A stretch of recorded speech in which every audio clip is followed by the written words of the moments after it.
नहीं नहीं सर, इनके पास है एसबीआई का फ्लेक्सी कैप, पराग पारेख का फ्लेक्सी कैप और जियो का फ्लेक्सी कैप। तो मतलब इन तीनों को ही बंद करके कोई नया फ्लेक्सी कैप जो है ऐड करने पोर्टफोलियो में, या फिर इनमें से किसी के साथ कंटिन्यू कर सकते हैं, किसी एक के साथ? तो Parag Parikh flexi cap he can retain, SBI और जियो फ्लेक्सी कैप को ये एलिमिनेट करके एक स्मॉल और एक मिड कैप अपने पोर्टफोलियो में ऐड कर सकते हैं। मिड कैप साइड पे एचडीएफसी या निपॉन मिड कैप आप चूज करें, और स्मॉल कैप साइड पे बंधन small cap is a very good choice.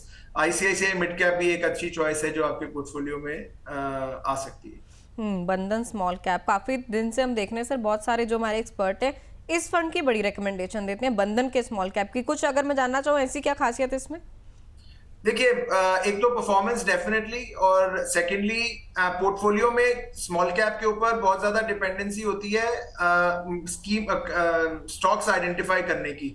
और ये देखा गया है कि बंधन की large and mid cap category as well as small cap category में जो रिसर्च टीम ने या फंड मैनेजर ने जो भी स्टॉक्स आइडेंटिफाई करे हैं, they have paid well for them. और इनकी जो मैन्यूवरेबिलिटी है लार्ज टू स्मॉल वो भी बहुत अग्रेसिव रही है। Even in this small cap fund around 17-18% large cap ये होल्ड करते हैं, बैलेंस स्मॉल और मिड कैप में डिस्ट्रीब्यूटेड है। So which is a good blend considering के मार्केट वैल्यूएशन चीप होती जा रही है towards small and mid cap side.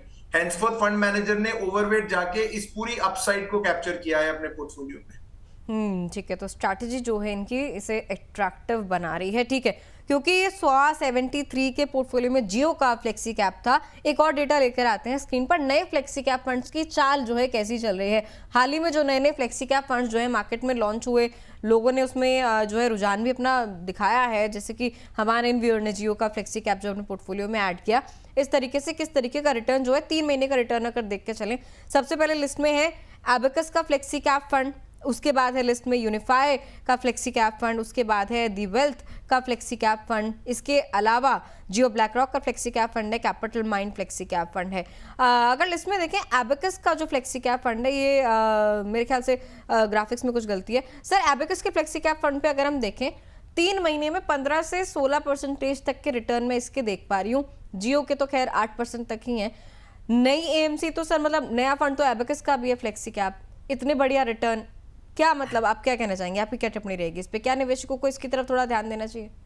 देखिए Divya ji, I am of the opinion कि इतने छोटे नजरिए में अगर हम किसी भी फंड को जज करते हैं तो हमारा डिसीजन मेकिंग काफी गलत जाने की संभावना ज्यादा है।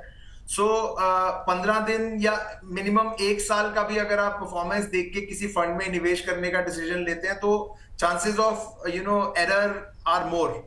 सो मेरी सबमिशन यही रहेगी सभी व्यूअर्स को कि आप कम से कम किसी भी फंड को इवैल्यूएट करें तो कम से कम 3 साल का जो डेटा है उसको इवैल्यूएट करें, और उसके बेसिस के ऊपर डिसीजन लें कि किस फंड में निवेश करना चाहिए या नहीं। क्योंकि उससे कम में डेटा बहुत लॉपसाइडेड हो सकता है, गलत डिसीजन मेकिंग होएगी अगर आप उससे कम के आंकड़े देखेंगे। तो इसीलिए Abakkus flexi cap as a new fund, ये आई थिंक 6 या 7-8 महीने पुराना फंड होगा, और इसके अंदर अगर पोर्टफोलियो क्रिएट हुआ भी है और उसने रिटर्न दी भी है तो मैं उसके बेसिस पे कोई जजमेंट नहीं बना सकता इस पर्टिकुलर फंड की।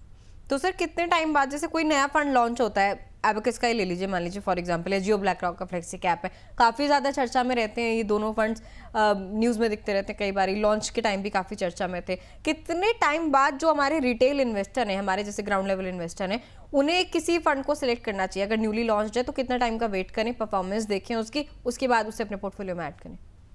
देखिए दिव्या जी, दी आइडियल सिचुएशन इज अगर आपके पास किसी भी फंड का 3 साल से कम का डेटा है तो आप उस फंड को एलिमिनेट कर दीजिए अपनी शॉर्ट लिस्टिंग में से। Anything above 3 years is a good data to decide कौन से फंड में आपको निवेश करना चाहिए। तो 3 साल इज द मिनिमम रिक्वायरमेंट। उससे कम में अगर कोई एनएफओ है या कुछ है, वो आप भगवान का नाम लेके आप उसमें कूद जाएं और जैसे भगवान भली करे। चलिए ठीक है, अभी एनएफओ पे भी हमें डिस्कशन करना है, उस पर सर आप ऐसा मत बोलना, मतलब बता देना जो भी मैं पूछूंगी। चलिए ठीक है, आगे बढ़ेंगे। उत्कर्ष है, उनका सवाल है, कह रहे हैं बहुत सारे सवाल आ जा रहे हैं, कह रहे हैं मैं 4 फंड्स में 19,000 रुपये का निवेश करता हूँ एसआईपी के थ्रू, क्या मेरे फंड सही है? सबसे पहली बात तो सर अच्छी बात है, आप एसआईपी के थ्रू निवेश करते हैं, हमेशा ये रिकमेंडेड रहता है, हमारे शो का नाम भी सिप के टिप है। कौन से 4 फंड है? वाइटोक कैपिटल का मल्टी कैप फंड है 5000 की SIP, ICICI Prudential value fund 3000 की सिप, बंधन का स्मॉल कैप अभी अभी सर ने रिकमेंड किया 5500 की सिप उसमें, पराग पारिका फ्लेक्सी कैप 5500 की सिप इसमें भी चल रही है। हालांकि उत्कर्ष ने अपना टाइम होराइजन नहीं बताया, कितने साल तक जो है निवेश करेंगे, गोल क्या है, ये सब चीज़ें जो है इन्होंने नहीं दी हैं। कह रहे हैं ma'am you are doing a very good job, please इस पोर्टफोलियो पे मुझे गाइड कर दीजिए। सर थोड़ी डिटेल अगर आप और देते तो बेहतर गाइडेंस आपको मिल जाती। आपको कैसा लग रहा है सर ये portfolio, multi cap, value fund, small cap, flexi cap fund? देखिए उत्कर्ष जी, जैसा कि आपका नाम है वैसा ही आपने पोर्टफोलियो क्रिएट किया है। वंडरफुल पोर्टफोलियो आपने मल्टी थीम्स को टच बेस किया है, आपने एक वैल्यू फंड भी अपने पोर्टफोलियो में डाला है। So it's a wonderful portfolio. आप अपनी कंसिस्टेंसी से इसको कंटिन्यू करें, और अपनी जो डिस्ट्रीब्यूशन है उसको आप एक साल के बाद या 6 महीने के बाद अपनी डिस्ट्रीब्यूशन को जरूर चेक करें कि आपके कौन से फंड में कितना आप पैसा डाल रहे हैं और कितना ही आपका वो फंड कंट्रीब्यूट कर रहा है आपकी ओवरऑल सीएजीआर में। किसी भी फंड में आपको कमी नजर आती है तो उसका रीजन आइडेंटिफाई करने की कोशिश करिए कि कहीं उस पर्टिकुलर फंड में कोई फंड मैनेजमेंट चेंज तो नहीं है, कोई एएमसी में कोई बदलाव तो नहीं आया, या फिर उसका कोई पोर्टफोलियो में उसने कोई कॉल ली हो, वो गलत तो नहीं गई। अगर ऐसा सा कुछ नजर आता है तो अपने फंड को चेंज करिए, रिप्लेस करिए। Otherwise this portfolio is good to go at least for 1 to 2 years period. Regular monitoring की बहुत बहुत जरूरत है और कंसिस्टेंसी मेंटेन करिए अपनी एसआईपी में। अच्छा, लॉन्ग टर्म के लिए सर रिकमेंड कर रहे हैं, लॉन्ग टर्म के लिए पोर्टफोलियो है तो मतलब रख सकते हैं या फिर कुछ चेंजेस रहेंगे लॉन्ग टर्म के लिए आज से? देखिए equity Divya ji definitely long term का ही एक होल्डिंग प्रोडक्ट है, लेकिन उसको रेगुलर मे बी 1 साल में एक बार उसको मॉनिटर करने की जरूरत है, और रीबैलेंसिंग और एसेट एलोकेशन को रिविजिट करने की जरूरत होती है। तो आप वो करिए, और हो सकता है कि यही पोर्टफोलियो आप कंटिन्यू करें और साल दर साल कंटिन्यू करते रहें। ठीक है, तो मतलब सर कितने टाइम बाद, जैसे रिव्यू करा, मान लीजिए किसी ने भी, मान लीजिए मैंने अपना पोर्टफोलियो रिव्यू किया 1 साल में, अब मेरे पोर्टफोलियो में क्या कुछ चीज़ें हैं, अगर कोई एक फंड है जिससे बाहर निकलना पड़ रहा है तो क्या कुछ ऐसे फैक्टर्स होंगे या रीजंस होंगे जिनकी वजह से उन फंड से मुझे बाहर निकलना चाहिए या फिर थोड़ा सा एलोकेशन बदलनी चाहिए? देखिए सबसे पहला तो दिव्या जी एक डिसीजन होता है कि आपकी एसेट एलोकेशन में बदलाव आएगा। जब भी आप लेट्स से आपने 50% के बेसिस के ऊपर इक्विटी और डेट में डिस्ट्रीब्यूशन किया और मार्केट ने आपको एक अच्छी रिटर्न दी और आपका 50 रुपए 60 रुपए हो गए और आपका जो डेट वाला एलोकेशन है वो 55 हुआ, एज एन एग्जांपल। सो आप उसको रिविजिट करेंगे। अब आपके पोर्टफोलियो का जो साइज है वो करीबन करीबन 115 रुपए हो गया है। जब आपने 100 लगाया था वो 115 है 1 साल के बाद। अब सबसे पहले तो अपनी एसेट एलोकेशन को रीबैलेंस करेंगे, दोबारा से 50-50 पे आएंगे। उसके बाद आपके पोर्टफोलियो में हो सकता है कुछ फंड्स ने बहुत अच्छा परफॉर्म किया हो और कुछ फंड्स ने अंडर परफॉर्म किया हो। आप उनके रीजंस आइडेंटिफाई करेंगे कि अंडर परफॉर्मिंग फंड्स जो हैं वो किस वजह से अंडर परफॉर्म कर रहे हैं। देखिए हम पर्सनली एक रैंकिंग सिस्टम और एक स्कोरिंग सिस्टम को फॉलो करते हैं और हम उस पर्टिकुलर स्कोर को पकड़ के बैठ जाते हैं on the first day. Let's say for example हमारा स्कोरिंग सिस्टम हमें डे 1 पे एक स्कोर देता है जो कि है 20, और हम 1 साल के बाद हम रिविजिट करते हैं उस पोर्टफोलियो को। सबसे पहले एसेट एलोकेशन रीबैलेंस करते हैं और फिर हम देखते हैं कि फंड वाइज स्कोर में क्या चेंजेस आए हैं। और अगर वो 20 के स्कोर से लेट्स सपोज कि कोई फंड 10 पे आ गया, गिर गया, तो हम वो इमीडिएटली हम उस फंड को एलिमिनेट कर देते हैं अपने पोर्टफोलियो में से और उसको रिप्लेस करते हैं जो उसी कैटेगरी में बेस्ट परफॉर्मिंग फंड होता है या हाईएस्ट स्कोर बियरर होता है। सो ये अलग अलग डिस्ट्रीब्यूटर्स एडवाइजर्स की एक स्ट्रैटेजी है for shortlisting a mutual fund और फिर उसको अपनी रीबैलेंसिंग टाइम के ऊपर उसको अप्लाई करने की। So it is really really very personalised and depending on the advisor's choice. ठीक है सर। वैसे सर फ्लेक्सी कैप पर क्योंकि हम चर्चा कर रहे हैं, अगर कोई मतलब फ्लेक्सी कैप फंड में निवेश शुरू कर भी रहा है आज से, एसआईपी रूट के थ्रू जाए या फिर लमसम पैसा किसी के पास है तो लमसम डालना सेफ है अभी?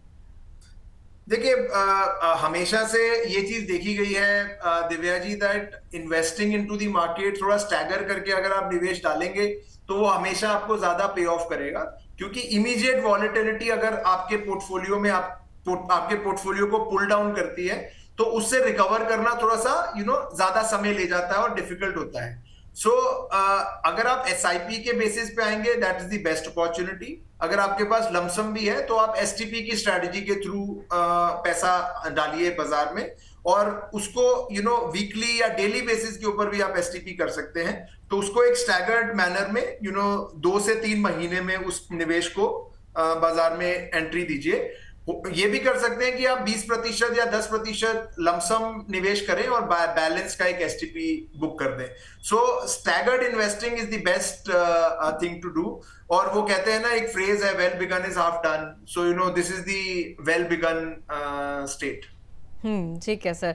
वैसे सर एक चीज और मैं जानना चाह रही थी, एक दो सवाल और लेने फटाफट से, लेकिन उससे पहले एयूएम भी सर क्या मैटर करता है किसी फंड का जब हम उसमें निवेश करते हैं? बड़ा एयूएम है तब उसमें निवेश करें या फिर छोटा एयूएम है तब उसमें निवेश करें? देखिए दिव्या जी, एयूएम स्मॉल कैप साइड पे या मिड कैप साइड पे जरूर मैटर करता है, कंसिडरिंग दैट वो कहते हैं ना, big elephants can not dance. So वो एक स्टेट है कि अगर आप बहुत बड़े स्मॉल कैप फंड में पैसा डाल देंगे, 1,00,000 करोड़ 2,00,000 करोड़ वाले फंड में डाल देंगे, तो वो स्मॉल कैप्स में उसके पास एक रिस्ट्रिक्शन है कि वो 10% या 20% से ज्यादा एक पर्टिकुलर स्टॉक में निवेश कर नहीं सकता। तो अगर वो अपने एयूएम का 10% किसी कंपनी में डाल देगा तो वो तो प्रैक्टिकली स्मॉल कैप कंपनी को अक्वायर ही कर लेगा। You getting my point? So situationally small और मिड कैप में ये चैलेंज ज्यादा है। फ्लेक्सी कैप में आई थिंक फंड मैनेजर अपनी डिस्ट्रीब्यूशन को लार्ज कैप की तरफ थोड़ा सा रूट करके मैनेज कर सकते हैं, तो इसमें इतना बड़ा चैलेंज नहीं है। अच्छा, चलिए ठीक है सर। एनएफओ की तरफ बढ़ना है, उससे पहले फटाफट से एक सवाल राजेश कुमार यादव जी का छोटा सा सवाल है, निफ्टी 50 या निफ्टी 100 इक्वल वेट में से कौन सा बेहतर है, ये जानना चाह रहे हैं सर। देखिए राजेश जी, मैं इक्वल वेट को ज्यादा सपोर्ट करूंगा, कंसिडरिंग हमने देखा है कि ऑफ लेट हमारे जो बिग बॉयज हैं लाइक एचडीएफसी एंड रिलायंस और बड़े जो स्टॉक्स हैं TCS and all have not been able to contribute much to the index performance और रिटर्न्स। तो उसको अवॉइड करने के लिए कि कल को दोबारा अगर कोई हैवी वेट स्टॉक हमें कंट्रीब्यूट नहीं करता है हमारे रिटर्न्स में, उसको अवॉइड करने के लिए इक्वल वेट करना ज्यादा बेहतर है। तो आप पार्टिसिपेट हर एक स्टॉक में करेंगे, रादर देन उसका जो डाउन साइड है वो आपको इतना ज्यादा पुल डाउन नहीं करेगा ओवरऑल पोर्टफोलियो में। कंसिडरिंग ये रिवर्स में भी अप्लाई होगा कि जब कोई बड़ा स्टॉक ज्यादा ऊपर जाएगा तो आपको उतना कंट्रीब्यूशन कम मिलेगा, लेकिन किसी भी लार्ज कैप को या बिग बॉय को डबल होने की प्रोपेंसिटी या प्रोबेबिलिटी कम है, रादर देन जो आप 99 या 98 स्टॉक की डबल होने की प्रोबेबिलिटी ज्यादा होती है। तो सवाल लेने की कोशिश करेंगे, लेकिन उससे पहले पोल पर टिप्पणी लेते हैं सर की। सर आज का पोल था बाजार की रिकवरी में कौन सा फंड चुनना चाहिए। सबसे ज्यादा वोटिंग जो है 39% फ्लेक्सी कैप पर ही आई है, उसके बाद जो आई है मिड कैप पर आई है। आप क्या राय देंगे फ्लेक्सी कैप और मिड कैप दोनों पर ही? मार्केट डिमांड की सिचुएशन ओके, कंसिडरिंग कि अगर निवेशक अपने लेवल के ऊपर डिसीजन नहीं ले पा रहा तो flexi cap is the best choice. अगर आप देखेंगे कि मार्केट किस करवट बैठ रही है, किस सिचुएशन क्या डिमांड कर रही है, तो mid caps is also good choice. So मैं फ्लेक्सी कैप के साथ जाना चाहूंगा कि फ्लेक्सी कैप एक नो ब्रेनर कैटेगरी है, लेस एफर्ट कैटेगरी है। Let the fund manager decide, let the professional decide कि कौन सी साइड पे पैसा ज्यादा होना चाहिए और कौन सी साइड पे कम। ठीक है। और ये सर जो मिड कैप में जिन लोगों ने अपना ज्यादा रुझान रखा है, मतलब mid cap versus small cap भी अगर मैं आपसे पूछ रही हूँ इस वक्त बाजार की मौजूदा रिकवरी को देखते हुए, कहां पर ज्यादा रुझान? अगर मैं वैल्यूएशन को मद्देनजर रखूं तो स्मॉल कैप में ज्यादा अपॉर्चुनिटी नजर आती है दिव्या जी। सो स्मॉल कैप में थोड़ा ज्यादा वेटेजेस देने की जरूरत है versus mid caps at this point in time. ठीक है, चलिए एक सवाल जो है बलजीत कौर जी का लेते हैं। एचडीएफसी सिल्वर ईटीएफ पे जानना चाह रहे हैं, क्या इसमें इन्वेस्ट करना अभी सही होगा या फिर नहीं? सर आपकी क्या सलाह रहेगी एचडीएफसी का सिल्वर ईटीएफ? देखिए बलजीत जी, अगर आप कमोडिटी कॉल लेना चाह रहे हैं तो एक बैलेंस्ड कॉल है गोल्ड पे रादर देन सिल्वर। सो नजरिया लंबा होना चाहिए। अगर आप सिल्वर के लिए मे बी 5 साल का नजरिया भी लेंगे तो आपको एक्सट्रीम वॉलेटिलिटी का सामना करना पड़ सकता है। तो मैं आपको यही सलाह दूंगा, rather than silver go for gold. And gold में आप 5 साल के नजरिए से आप होल्ड कर सकते हैं। आपका पोर्टफोलियो में डाइवर्सिफिकेशन भी क्रिएट होगी और प्लस आपको एक बेहतर रिटर्न भी आप उम्मीद कर सकते हैं with a 5 to 7 years holding period. ठीक है, तो सर सिल्वर से भी ज्यादा उम्मीदें नहीं बांधनी चाहिए जिनकी पोर्टफोलियो में ऑलरेडी है भी, उन्हें भी? नहीं देखिए, मेरा जवाब इस लिहाज में नहीं था। मेरा जवाब था कि वॉलेटिलिटी ज्यादा होती है सिल्वर में in comparison to gold. So returns मैं इस चीज का अंदाजा नहीं लगा पाऊंगा कि आने वाले समय में सिल्वर किस तरीके की रिटर्न देगी।